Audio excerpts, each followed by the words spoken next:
జీవితంలో కష్ట నష్టాలు, సుఖ దుఃఖాలు వస్తుంటాయి, పోతుంటాయి. వాటిని ఎదుర్కొని నిలబడాలి.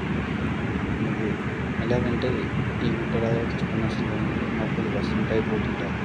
ఈ గుట్ట వీటినన్నింటినీ తట్టుకొని స్థిరంగా ఉంటుంది. మన జీవితంలో కూడా కష్ట నష్టాలు, సుఖ దుఃఖాలు వస్తుంటాయి, పోతుంటాయి.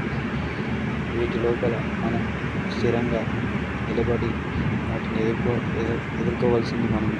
ఈ గుట్ట ఇలా స్థిరంగా